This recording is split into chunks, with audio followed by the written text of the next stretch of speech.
سیال میں چلے جاؤ، شورگل میں چلے جاؤ، لوگ گندے پانی میں پڑے ہوئے ہیں، لوگوں کے جنازے گندے پانی سے اٹھ رہے ہیں، لوگوں کے مریض گندے پانی سے نکالے جا رہے ہیں۔ کیا اس کو جدید جنگ کہا جاتا ہے؟ کیا یہ جدید جنگ ہے؟ ہم جدید جنگ کے بیانیے کو دفن کرتے ہیں، جدید جنگ کے بیانیے کو ریجیکٹ کرتے ہیں، جدید جنگ کے بیانیے کو آج ایوب چوک میں دفن کر چکے ہیں۔ آج جب سے پاکستان بنا ہے، اس ایوب چوک نے بڑے بڑے اجتماع دیکھے ہیں، بڑے بڑے بھوٹے دیکھے ہیں، بڑی بڑی رولیاں دیکھی ہیں، کبھی فرقے کی بنیاد پر لوگ جمع ہوئے، کبھی اپنے مذہب کی بنیاد پر یہاں جمع ہوئے۔ آج 70 سال کے بعد ایوب چوک اپنی طرح جنگ کے مزدور کو، جنگ کے کسان کو، جنگ کے طالب علم کو، جنگ کے وکیل کو، جنگ کے ڈاکٹر کو، جنگ کے مولوی کو، جنگ کے پیر کو، اور جنگ کے ہر نقطہ فکر سے تعلق رکھنے والے لوگوں کو آج ایوب چوک میں پہلی دفعہ اس بنیاد پر دیکھ رہا ہے کہ جنگ کے لوگ اپنے حقوق مانگ رہے ہیں، جنگ کے لوگ جینا چاہتے ہیں، جنگ کے لوگ اپنی زندگی کو آسان بنانا چاہتے ہیں، اور آج 70 سال بعد جنگ میں آؤ میرے بھائیوں نے اور میرے بزرگوں نے تاریخ روشن کی ہے۔ میں سب کو خراج تحسین پیش کر رہا ہوں۔ اس کے بعد میں جنگ ڈویژن تحریک پاکستان کے اداروں کو شکریہ ادا کرتی ہے، جنہوں نے ضلع بھر میں ہماری کسی ریلی کو نہیں روکا، ہمارے کسی کانوائے کو نہیں روکا، بلکہ تحفظ اور سیکورٹی قائم کی ہے۔ میں اداروں کا بھی شکریہ ادا کرتا ہوں اور افواج پاکستان کو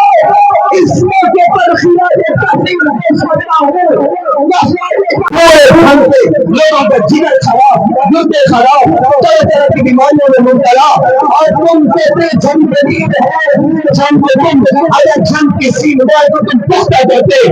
پلان کرتے، اس پر آپ باقی ٹریٹمنٹ پلان کرواتے۔ میں کہہ سکتا تھا تم نے جدید جنگ کی پہلا قدم بڑھایا ہے۔ جنگ کے گندے پانی کی وجہ سے خودوں کے مریض بن رہے ہیں، جگر کے مریض بن رہے ہیں، اس چیز کا جدید جنگ ہے، کسی چیز کا نہیں ہے۔ کر کے کارپٹ کیا جائے، ابھی بھی ظلم ہے۔ نشکار حکومت میں ایشین سیٹ کے تعاون سے نسلہ واق سے لے کر شور پور تک بننے روڈ منظور ہوا تھا، مجھے یہ جگہ بھی اپنے جا رہی تھی، مگر موجودہ دور میں ٹکٹ ہولڈر نے اپنے وزیر اعلیٰ کی خوشنودی کے لیے جنگ کے فنڈ کو پھر سے بلاؤ کیا ہے۔ ہم جنگ کے ٹکٹ ہولڈر سے اس پروگرام کی وسعت سے پیغام دینا چاہتے ہیں، ورنہ 4 سال بعد جنگ کی عوام نے اپنے حلقوں میں نہیں آنے گے۔ میں اپنے جنگ کے باشندوں سے کرانے کے بغیر 2 منٹ بات کرنے کی اجازت چاہنے والا ہوں۔ میرے بھائیوں، جنگ ڈویژن تحریک کسی کی جاگیر نہیں، کسی کی پراپرٹی نہیں، جنگ ڈویژن بناؤ تحریک کا کوئی گروپ نہیں، کوئی گروہ نہیں، اس جماعت کے علاوہ کوئی دھڑا نہیں، اس جماعت کے علاوہ کوئی گروہ کا کوئی کر رہا ہے۔ اگر یہ کوئی اپنے آپ کو کہتا ہے اور کا ٹاؤٹ ہے، ایجنٹ ہے، نمک حرام ہے، جنگ ڈویژن بناؤ تحریک وہی ہے آج ایوب چوک پہ کھڑی ہے۔ اور اگر کوئی اس کے مشن کو خراب کرنا چاہے، سیاستدانوں کو فائدہ پہنچانا چاہے، وہ جنگ ڈویژن کا لیڈر تمہیں سیاستدان کے بغل میں نظر آئے، وہ لیڈر نہیں، وہ لیڈر ہے، رہنما نہیں، وہ راجل ہے۔ اور آخر میں افواج پاکستان نے جو مارکہ حق لڑا اور اپنی پیارے گرائے، ہم جنرل آصف منیر صاحب اور ان کے ہماری ٹیم کو مبارکباد اور تقسیم پیش کرتے ہیں کہ آپ نے پاکستانیوں کو وہ فتح دلائی ہے انڈیا ابھی تک وہ زخم چاٹ رہا ہے اور انشاءاللہ ہم مزید اپنی افواج سے توقع رکھتے ہیں کہ ہم اسی طریقے سے آپ کے سائے میں خوشحال اور پرامن زندگی گزار سکیں گے اور جنگ کو امن چاہیے، جنگ کو ترقی چاہیے، جنگ کو سیول چاہیے، جنگ کو دلچسپی چاہیے، جنگ کو میڈیکل کام چاہیے، جنگ کو ریلوے ٹرین چاہیے، جنگ کو ڈاک سینٹر چاہیے، جنگ کو دل کا اسپتال چاہیے، جنگ کو ٹیچنگ ہاسپٹل چاہیے، جنگ کو میٹرو چاہیے، جنگ کو پائلٹ روڈ چاہیے، جنگ کو انڈسٹریل زون چاہیے۔ جنگ کرنے والے ہیں بتاؤ تو صحیح، جنگ میں انڈسٹریل زون ہو، جنگ میں یونیورسٹی نہ ہو، جنگ میں میڈیکل کالج نہ ہو، جنگ میں بائیو سیکٹر نہ ہو، جنگ میں کالج روڈ نہ ہو، جنگ کی ایک گلی گندے پانی میں ڈوبی ہوئی ہو، تمہیں شرم نہیں آتی؟ تم جنگ کو جدید جنگ کہتے ہو، تمہیں شرم آنی چاہیے جدید جنگ کہتے ہوئے۔ اور جنگ جدید بڑاؤ چاہیے، جنگ کے منتخب سیاستدانوں سے بھی کہتی ہے عمران خان کے پیچھے چھپنا چھوڑو، تمہیں جنگ کا عوام نے بھی ووٹ دیا ہے اور جنگ کے لیے بول کے دکھاؤ۔ اگر ٹکٹ ہولڈر جنگ میں کرپشن کر رہے ہیں تو پھر تمہارے سامنے آؤ نا، تمہاری زبانیں صرف عمران خان کے لیے کھلتی ہے، تمہاری زبانیں صرف PTI کے لیے کھلتی ہے۔ نہ بابا نا، اپنی گردی کبھی حقدار کر کے دکھاؤ، جنگ کے لیے بول کے دکھاؤ۔ اگر تم اب جنگ نہیں نہ بولے تو پھر ہم تمہارا آپریشن کریں گے۔ عمران خان کا اپنی جگہ پہ، سیاسی جماعتیں اپنی جگہ پہ، جنگ کے سیاستدانوں کو ہم لیگ کی وجہ سے ٹارگٹ کرتے ہیں۔ اس کے علاوہ میں آپ سے یہ بھی عرض کروں کہ جنگ یونیورسٹی پر ہمارا موقع بڑا واضح ہے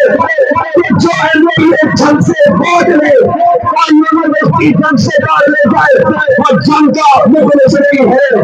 جنگ کا خیر خواہ نہیں ہے، ہمیں یونیورسٹی واپس شہر میں چاہیے تاکہ 18,000 احمد بزیار اور شورپور کی عوام آسانی سے یونیورسٹی میں پڑھ سکے۔ اس کے بعد لاہور کیمپس کو ختم کیا گیا، میری بیٹی سے تعلیم چھینی گئی، میری بیٹی سے ماں پردہ تعلیم چھینی گئی، ہماری تعلیم کا یہ موقف سالوں سے چلتا آ رہا ہے۔ کچھ بھی ہو جائے ہمیں یہ کیمپس بحال کروانا ہے، اپنی بچی کو پردے میں پڑھانا ہے، اپنی بچی کو پردے میں ہم تعلیم کروانی ہے۔ مجھے افسوس ہے جنگ کے مذہبی قیادت نے اس کیمپس کو ختم کیا ہے۔ میں آج اس اجتماع سے یہ مسائل سے مطالبہ کرتا ہوں، لاہور میں سوال ہونا چاہیے کہ نہیں، ہاتھ کھڑے کر کے کہیں لاہور میں سوال ہونا چاہیے کہ نہیں، جنگ یونیورسٹی بننی چاہیے کہ نہیں، ریلوے بحال ہونا چاہیے کہ نہیں۔ اب انشاءاللہ ہمارا اگلا پڑاؤ، ہمارا اگلا قدم اب جنگ میں نہیں لاہور میں ہوگا، پنجاب اسمبلی کے سامنے ہوگا۔ ہم پنجاب اسمبلی کے سامنے احتجاج کریں گے اور احتجاج کر کے جنگ کو ڈویژن کے لیے جنگ کا حق مانگیں گے۔ ہمیں نہیں سے کوئی فرض نہیں ہے۔ آخر میں آپ سب سے وعدہ لینا چاہتا ہوں، دونوں ہاتھ کھڑے کر کے میرے سے وعدہ کیجیے، جنگ کے لیے، جنگ کی بقا کے لیے، اپنے بچوں کے لیے، اپنی نسل کے لیے، اپنے بچوں کے مستقبل کے لیے، اپنی نسلوں کے مستقبل کے لیے، جنگ کے مزدور کے لیے، جنگ کے تاجر کے لیے، جنگ کے طالب کے لیے، جنگ کے کسان کے لیے، جنگ کے مولوی کے لیے، جنگ کی بہن کے لیے، جنگ کی بیٹی کے لیے آپ سب جنگ طریق کا ساتھ دو گے، جنگ طریق کا ساتھ دو گے۔